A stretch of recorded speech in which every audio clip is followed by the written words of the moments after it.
Immigration politics cascading through and around the shutdown snarl. Arizona Democratic Senator Ruben Gallego joins us with his emphatic take. National Guard troops set to arrive in Portland, which President Trump calls a never-ending disaster. Representative Andrea Salinas, Oregon Democrat, critical of the move and that characterization. Shutdown uncertainty, it's very real for federal workers now on furlough. We explore the real-world consequences.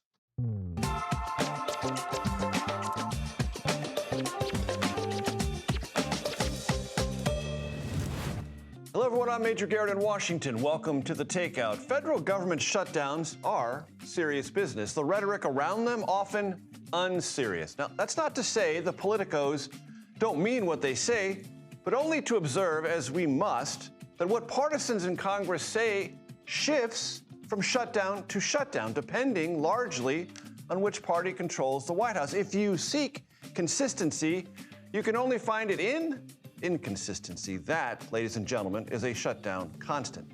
We'll get to the rhetoric in a minute, some basic shutdown facts. As of March this year, there were 2.2 million federal workers. About 80% of them live outside the Washington, Virginia, Maryland area. So far this year, about 300,000 federal workers have taken early retirement or been fired. President Trump said a prolonged shutdown will allow him to fire more federal workers and inflict damage, he said, on Democrats. Part of that Democratic damage element came today as the Trump administration withheld $18 billion headed for New York City rail and subway projects. The Senate Minority Leader Chuck Schumer from, checks notes, New York.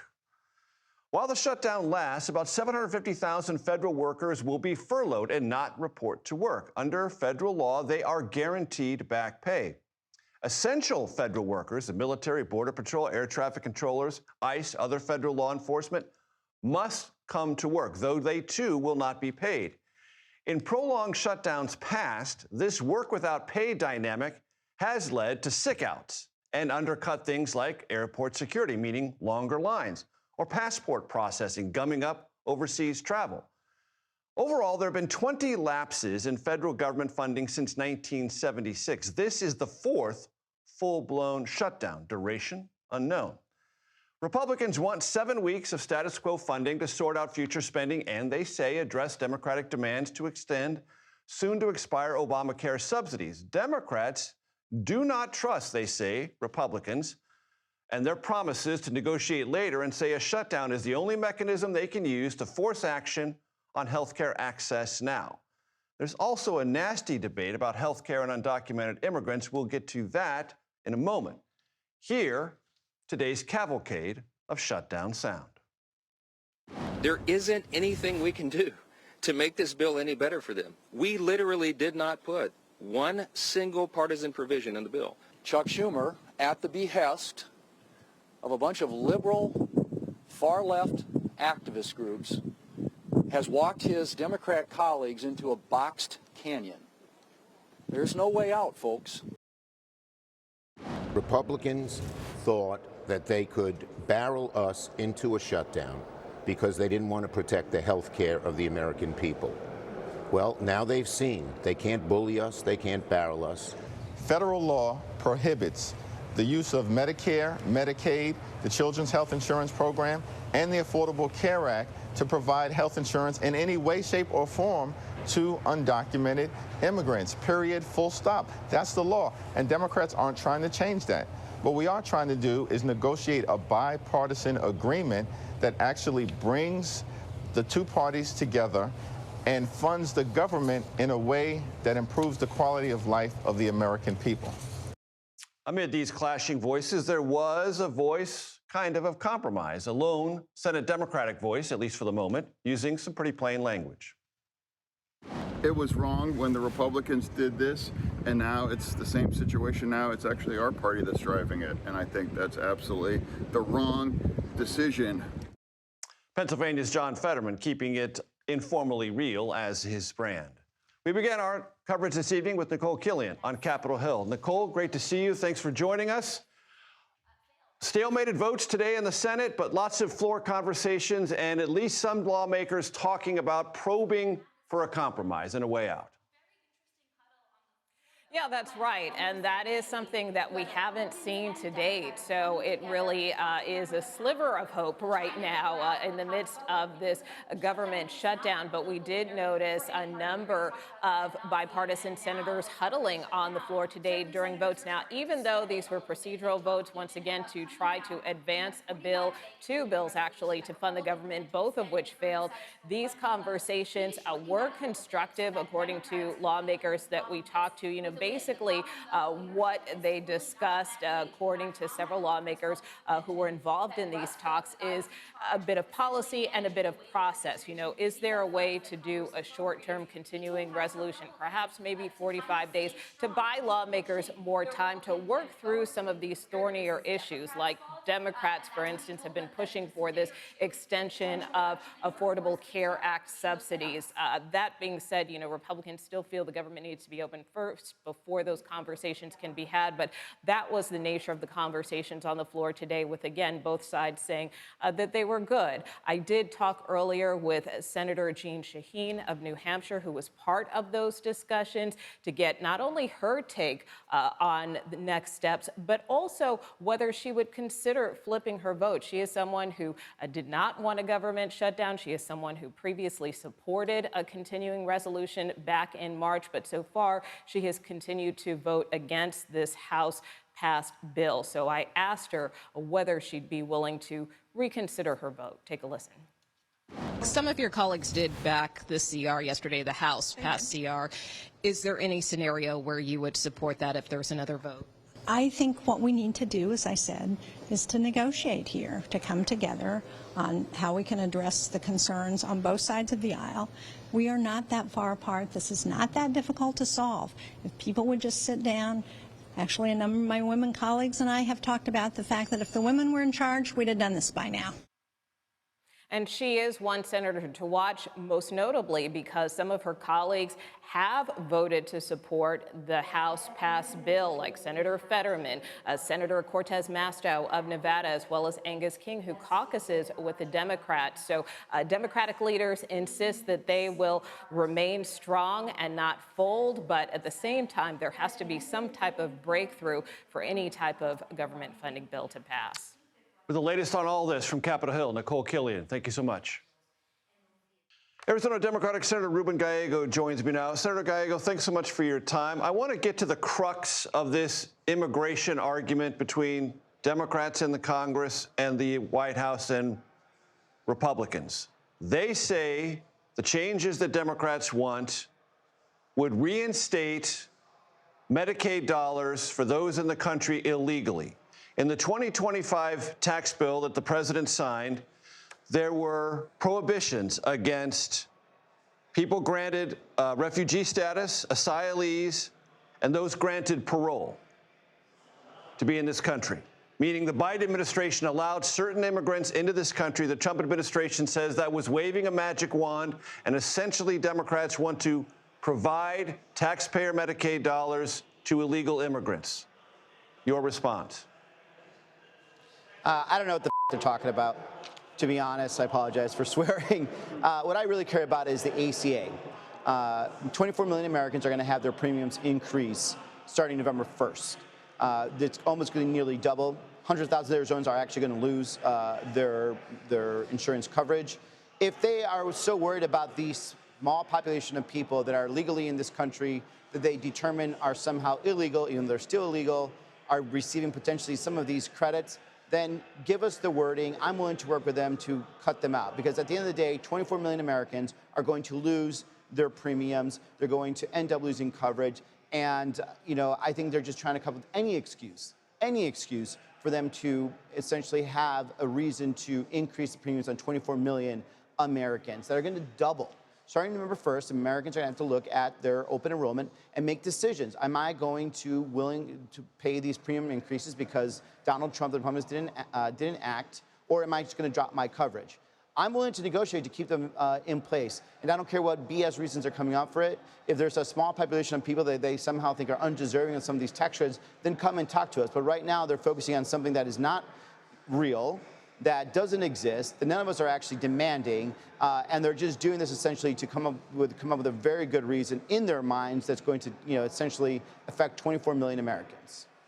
On the floor of the Senate today, the Senate Minority Leader Chuck Schumer called this allegation from the White House, which was repeated at the White House briefing today by the Vice President, J.D. Vance, an absolute lie. If I heard you correctly, Senator Gallego, you said there might be some who qualify in this categorization from the White House, so it's not a full-blown lie from your perspective? Listen, I don't care. These are games everyone's playing. I want to protect 24 million Americans from their health insurance going up starting November 1st.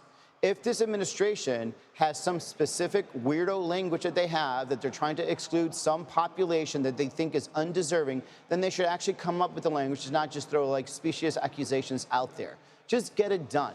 Nobody cares enough about, these small little weirdo worlds that these guys live in. Just be honest.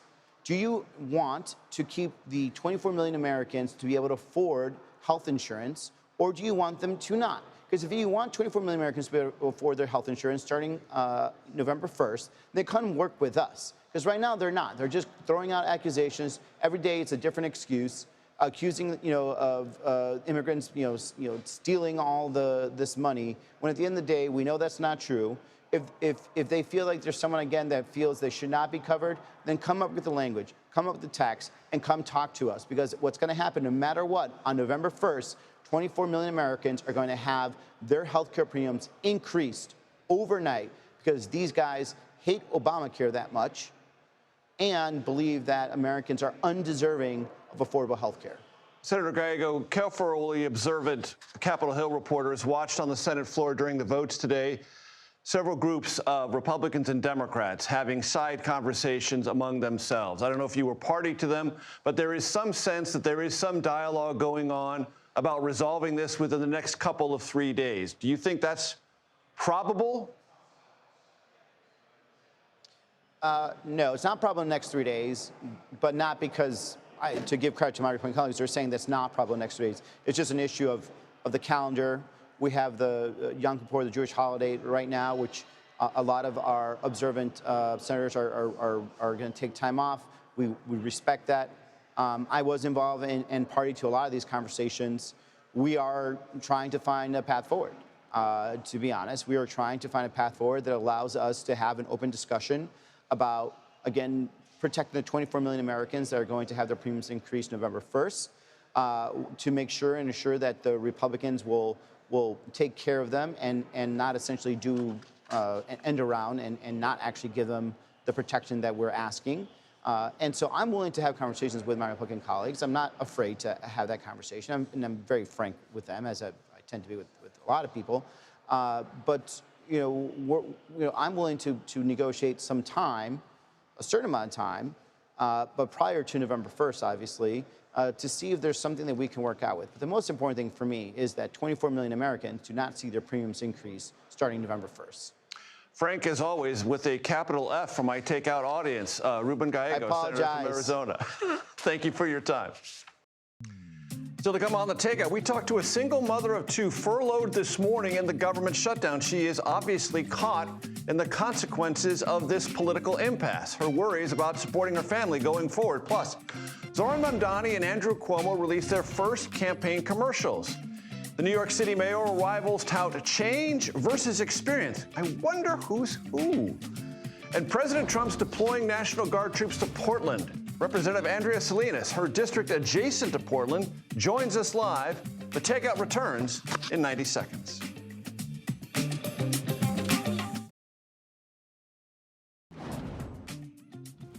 Welcome back to the Takeout. It has been described as a processing issue. Not sure what that means, but it has delayed deployment of the National Guard troops to Portland. But they're still going to arrive because President Trump has ordered them to go to Portland. Democratic Congresswoman Andrea Salinas joins me now from Capitol Hill. She represents Oregon's 6th Congressional District, which, if you look up, is just to the south and the west of Portland and very near Portland. Congresswoman, I'm glad you're here. What is your knowledge of where the National Guard troops are, how soon they will arrive in Portland?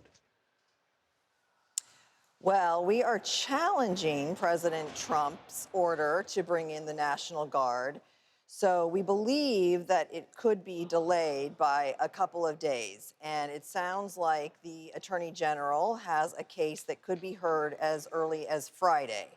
So the National Guard right now is, it sounds like, in Salem, but could be as close as Milwaukee, not exactly in Portland right now. But honestly, President Trump does not have a case to move the National Guard into Portland.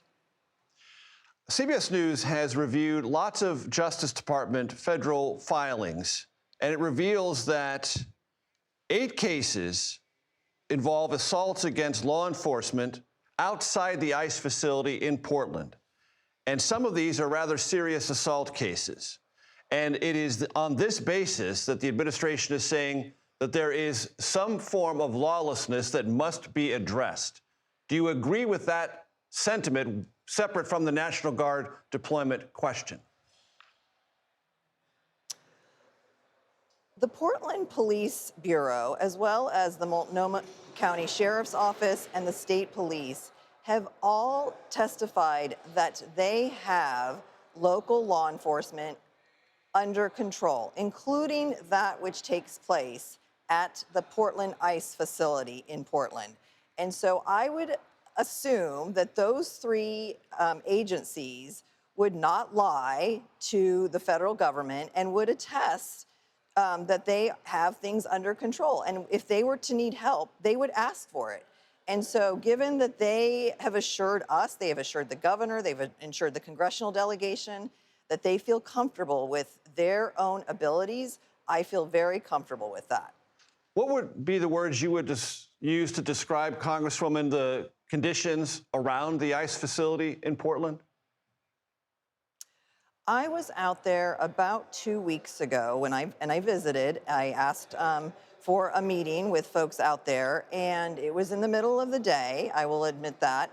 And there were 3 protesters out there. They were all over the age of 65, and they were all female. And they were out there, you know, walking in front of the facility, but there was no rioting. There was no vandalism. It was not an insurrection, and it did not look like an invasion, and it did not rise to the level of needing National Guard troops to come in and remove these 3 women. They were not doing anything in my mind. I'm not an attorney and I'm not law enforcement, but it did not look like it needed even local law enforcement intervention, and certainly not National Guard intervention. Congresswoman, that's your eyewitness account. Would you say that is the totality of the experience at that facility? That is what I had been hearing from my local mayor, from the city council, from the governor's office, from local elected officials, from people who live in the area as well. So yeah, that had been the account that I had been seeing. And what I was hearing was that President Trump was recounting visuals and videos that he had been looking at from 2020. But if you are going to call in the National Guard, it needs to rise to the level of an insurrection. And in my mind, and I would hope in President Trump's mind, an insurrection looks similar to what he caused on January 6th in 2021 here at the U.S. Capitol. He should know what an insurrection looks like. Nothing of that magnitude is happening in Portland, Oregon, nor is there a foreign invasion taking place right now in Oregon. And so he knows better. He knows that that is not happening. And if he doesn't know better, then he must have some cognitive impairment that is making him believe otherwise. Representative Andrea Salinas, 6th District of Oregon, Democrat. I appreciate your time. Thank you very much. Likewise. Take care. Pressure increases for Hamas to accept President Trump's 20-point plan to end the war in Gaza and return hostages to Israel. Will Hamas accept? What happens if it doesn't? What happens if it does? We'll examine all that next.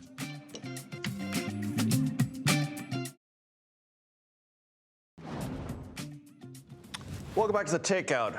Much of the world that watches the Middle East closely awaiting a response from Hamas on President Trump's recently outlined plan for peace.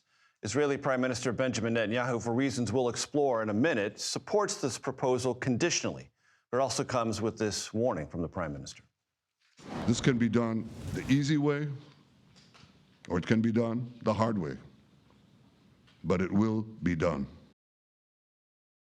I want to bring in Aaron David Miller. He's a senior fellow at the Carnegie Endowment for International Peace. It's great to have you with us. What the Prime Minister was driving at there is, if Hamas accepts, then Israel will withdraw. There'll be an exchange of hostages and as Palestinian prisoners. And if it doesn't, military operations will continue and probably increase in ferocity if that's possible. Do I have that about right?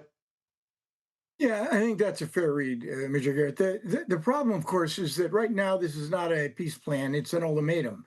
It'll become a working peace plan when Hamas comes back, almost certainly, with a yes, but. And since the Israelis also, before this plan was announced on Monday, worked furiously to change its terms, and the president agreed to much of it, the Israelis have had their yes, but. So the real question now is whether Donald Trump accepts what Hamas comes back with as something tethered to reality. If that's the case, then guess what? We are in for a prolonged period of negotiation, because every point in this 20-point plan, withdrawal timetables, numbers of hostages, when is the Arab Stabilization Force to be activated, which Palestinians participate in the governing structure. This is a headache, a tsunami of details, and they're going to fight about every one of them. Aaron David Miller, it was said by the White House that because many Arab and Muslim countries support this, there is less and less tolerance for Hamas tactics and Hamas approaches, meaning if it doesn't agree to this, it will be more isolated than ever. Is that your read? I mean, yeah. I mean, I think whether Hamas faces an existential moment or not, I don't know. The question is whether or not they're prepared to give up their only source of leverage, 21 living hostages and 28 ones that are tragically, sadly, no longer alive, whether they're prepared to give that up with assurances, two in particular. Is this the end of the war? I think not. And number two, will the Israelis withdraw from most of the 75% of Gaza, which is what, roughly twice the size of the District of Columbia? I don't think the Israelis will withdraw. So Hamas's calculation, they're under pressure. That's why they're going to come back with a plea for better terms. And the Arab states may well lean on the president, since they're furious with the fact that he conceded to the Israelis something they were not aware of. This is a very pro-Israeli document. There's no question about it. And but explain to my audience the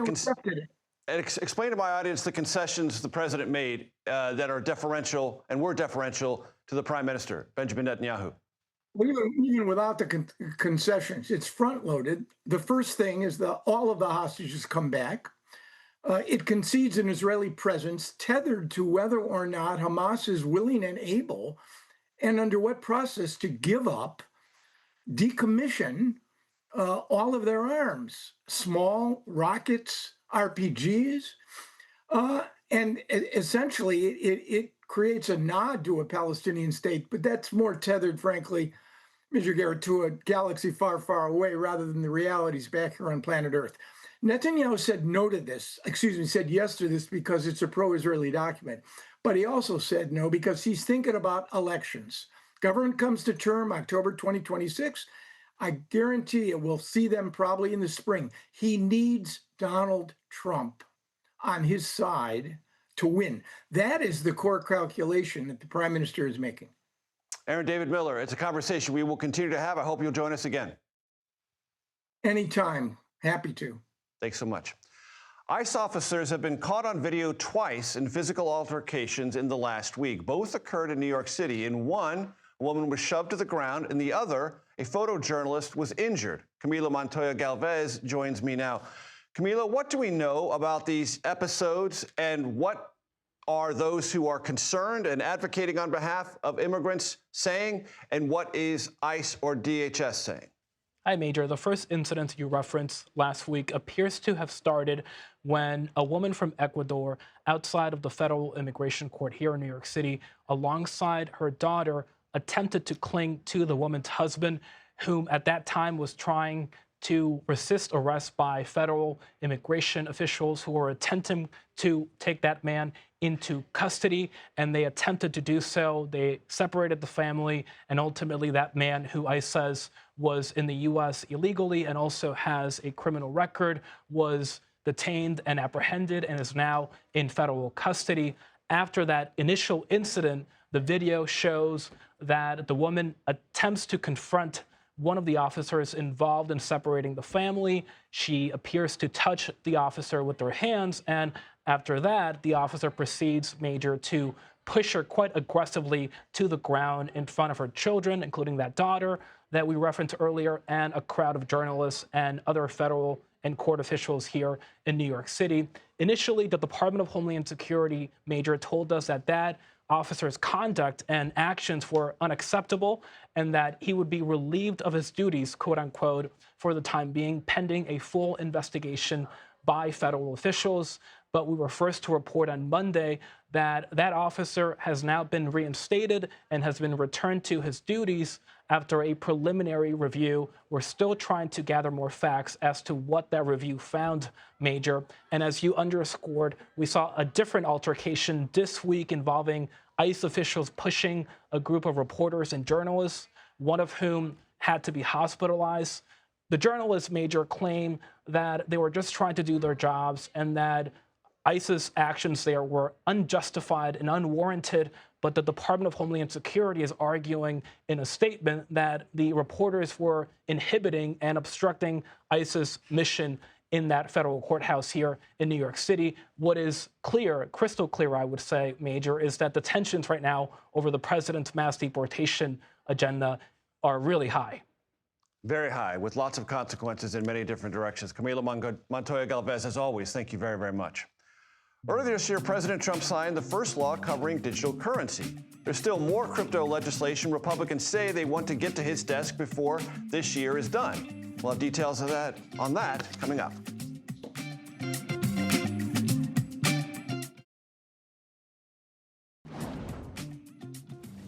Welcome back. Thanks for hanging out with us. Republicans in Congress are hoping to pass a bill that would overhaul how federal agencies regulate digital assets, otherwise known as cryptocurrency. They want to do so by the end of this year. Another advocate of this, the head of the Securities and Exchange Commission, who said last week before the government shutdown, he's working with Congress to get this legislation to the president soon.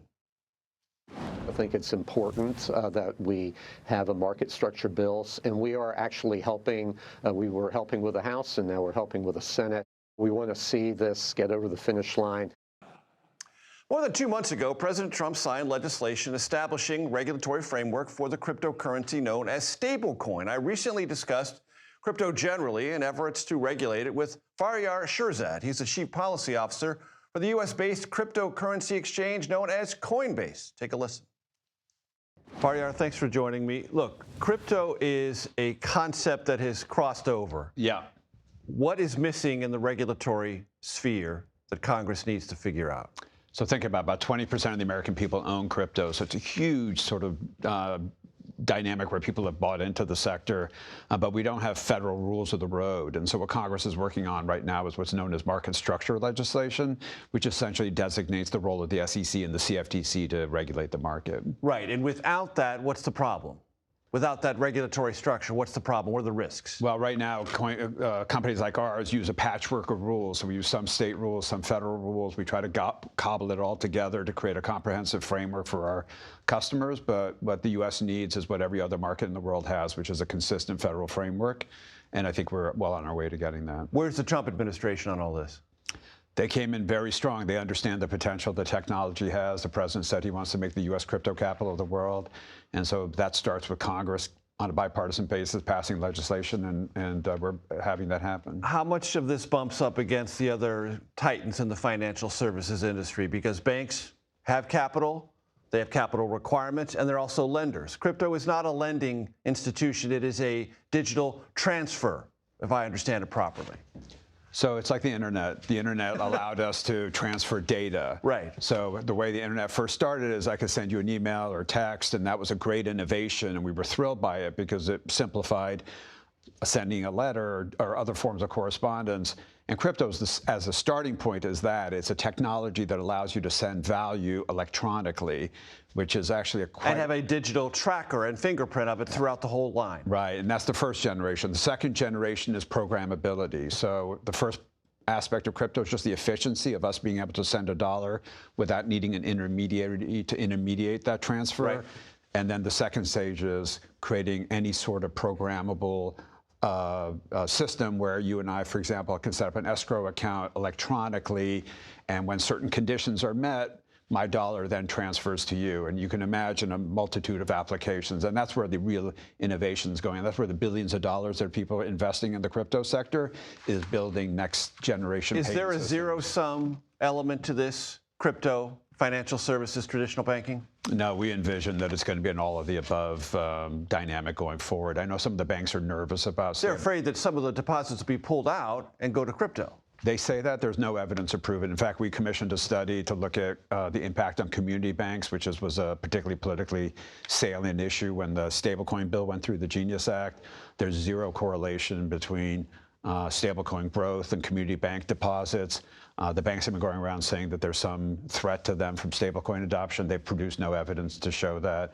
And our view is these are very complementary technologies. Anything that makes people's money work for them better, it's good for ultimately for the health of the system. How much did the Great Recession fuel interest in and acceptability of crypto? I think significantly. If you survey the American people across any demographic, political group, regional group, 80+% of the people feel like the existing financial service system doesn't service them well. They feel disaffected by it, and not enough customer service, too much dinging them on fees and other things. Yeah, and a lot of folks like us don't feel those fees in the way the average person does. The National Retail Federation looked at this. They found that the average household pays about $1,200 in fees simply to process transfers and transactions. I mean, that's those are credit card fees, bank fees, and the rest. Most households can't handle an unexpected $400 medical bill or auto bill or what have you. So a $1,200 charge that sits on every American household is completely unnecessary. We can get rid of that, and crypto is a big part of that solution. Is this year the year that this is going to get done legislatively, this Commodities Future Trading Commission or SEC framework? Yeah, we very much hope it will. So there were two big legislative objectives that the industry had. One was the stablecoin bill, creating the federal framework around the issuance of dollar tokens. That happened, big bipartisan. It might have been the biggest bipartisan thing that happened this year in Washington. Then the second is what you're talking about. The House passed the bill. Every Republican and 78 Democrats came together and voted for it. The Senate Banking Committee, Senate Ag Committee are now working on their version of it, essentially taking the House product and doing their own touches to it. There's a group of about 8 to 10 Democrats who put their hands up and said, we want to be a part of this process. Now, all that normal negotiation is going on, but we feel pretty good about where we're headed. Pardiar, I appreciate the time. Thanks. Thank you, Major. Thank you very much. Thank you. Washington, D.C., it has been said, is a company town. Well, that company now shut down, at least in part. Our political panel will discuss the parameters and possible blame game. Next, right here on The Takeout.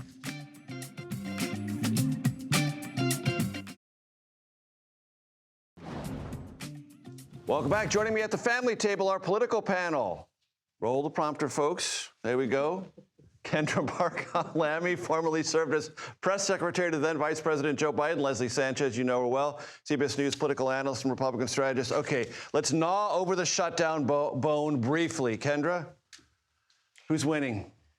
Democrats, because why? Because Republicans are in 3 branches of government. They are president, executive branch. They own, Senate, the House. They should come to the table and actually have a conversation with the Democrats about negotiating. They should talk about, both sides need to come together and have a negotiation. But I really believe last time they had a shutdown in March, or averted one, right. I remember a promise that was made to give $1 billion back to Washington, D.C. down the road for services and those kinds of things. We're still waiting for that money to come back. That was a promise that was made.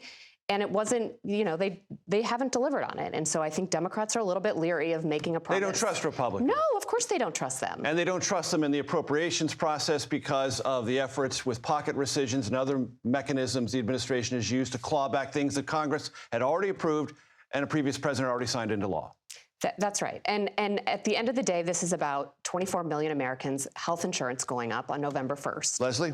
I think Republicans are in alignment with where American voters are. The voters want to see that their tax dollars are put to better use. They want to see a balanced budget. They want to see responsible accountability on both chambers.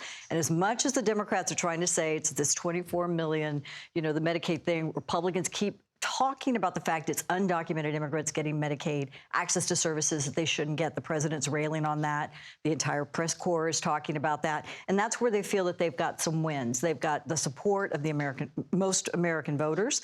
And I think they feel that they can really bring the Democrats to the table for a more reasonable approach. So something happened last night. The administration pulled the nomination of someone named E.J. Antoni to be the new head of the Bureau of Labor Statistics. Now, the previous person there, Erica McIntyre, was fired by the president because of all this so-called, never proven, no evidence behind it, politicization of jobs data.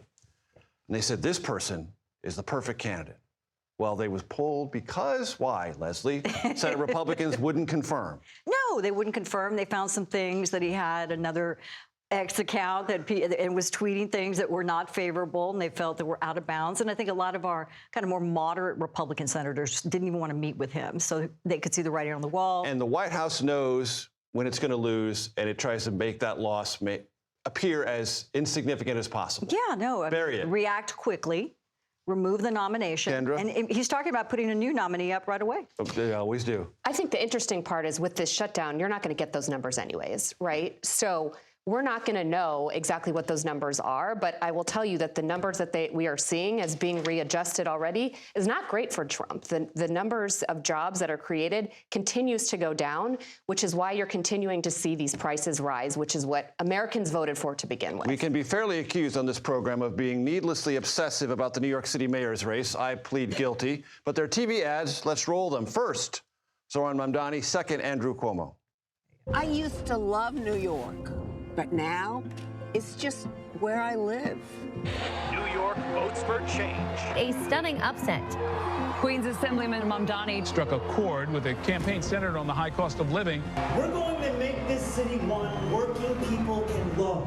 I'm Andrew Cuomo, and I could pretend to do a lot of jobs. But I know what I know, and I know what I don't know. And I do know how to make government work. There are a lot of jobs I can't do. But I'm ready to be your mayor on day one. Trying to be funny. Andrew Cuomo, that's a new thing. Kendra? Yeah, I am not a Cuomo person. I am not a Cuomo fan in general, but assess those, because there's strategic thinking behind both of those ads. Assess that. Well, I would just say, I've read that is the second ad was created with AI, which I think is a super interesting way of doing it, because I think that's where a lot of these ads are probably going to go in the future. Look, I think what Americans and what New Yorkers in particular are going to care about are these, who is going to assess my issues the best and who's going to help me and as a New Yorker to get the things that I need accomplished. But that is not America as a whole. New York City is so far away from what the voters in Georgia want, the voters in Texas want. I just don't think it's a fair assessment of Democrats as a whole across the country. Leslie, is the New York City mayor's race a proper proxy for American politics writ large? No. We're going to have an agreement on that. Right. That it's definitely, I should give up on it, right? Yes, I should definitely an outlier. Cure myself of this obsession. An outlier. What is traditional or a six-figure ad buy, big, that's getting national attention, you saw on the Cuomo campaign. The AI component gets, people talking. And I think that's a really thing to show he's innovative and relates. But I think Cuomo's fighting more aggressively to claw back. And you see this growing kind of silent majority who are concerned about proclaimed socialists being at the top of the other part ticket. of that ad, which we did not play, 5,000 more cops in New York. That's where Cuomo is trying to go and create separation in this race. Leslie Sanchez, Kendra Barkoff, Amy, thank you so much for being here. Eat the candy. It doesn't eat itself.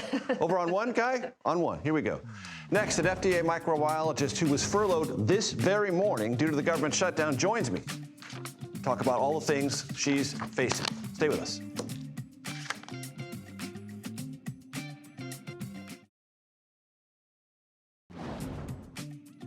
Welcome back to Takeout. Don't know if you know this, but members of Congress get paid during federal shutdowns. Federal workers do not, which means they experience immediately the uncertainty of said government shutdown. One of them experiencing that uncertainty, FDA microbiologist Stephanie Rogers. She's a single mother of 2 children, furloughed this morning. She joins me now via Zoom or some other technology from Denver, Colorado. Stephanie, I'm so glad you're with us.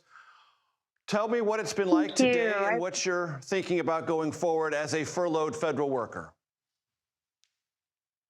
It's always very concerning how we're going to survive day to day or what our future holds, especially considering children and healthcare, the healthcare issues that we are currently facing, in Congress, as well as other issues that we face as federal employees. And so it's a scary moment today. And so So what's the scary part? I really don't.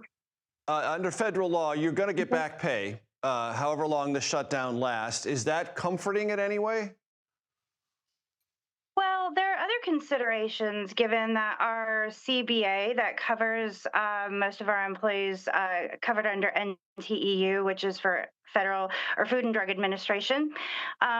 There are other types of lapses that can extend if they go beyond a certain amount of days, like 30 days. There are certain types of actions that can be taken that would also end our positions or remove us from federal service. And so it's not just what's happening today, it's what's going to happen in our future. And how do we prepare for that? How do we, with so much uncertainty, how do we know what we should do? The administration has said that there will be layoffs if this shutdown lasts longer than 2 more days. Do you have any fear, Stephanie, as an FDA microbiologist, you could be not just furloughed temporarily like every other federal employee, but fired? I do have fear. I have a lot of fear, and it keeps me up at night. My children also are afraid. Now, we know that our FDA commissioner has said that our agency has an exemption, but we just never know day to day because everything seems to change. So there's always this trepidation and this fear that perhaps tomorrow it will be a different answer. And if the shutdown persists, you don't get paid, you do get back pay, but are you prepared? Do you have a sort of reserve to help you get through however long the shutdown lasts without getting a paycheck? I have prepared myself. I've been preparing for a little while as we knew this was coming. But I don't know that all employees have that option. You have a lot of our newer employees who, even the probationary employees that were brought back that don't have that option to prepare because of the market or where they live or their rent prices. And so while I am fortunate that I was able to, that's not the case for every one of our employees. Stephanie Rogers, I appreciate your time and your expertise and your service to the federal government. I wish you the best during the furlough period for however long the government shutdown lasts. Thank you very much for your time. I appreciate it. Thank you. All right. Bye-bye. Thank you.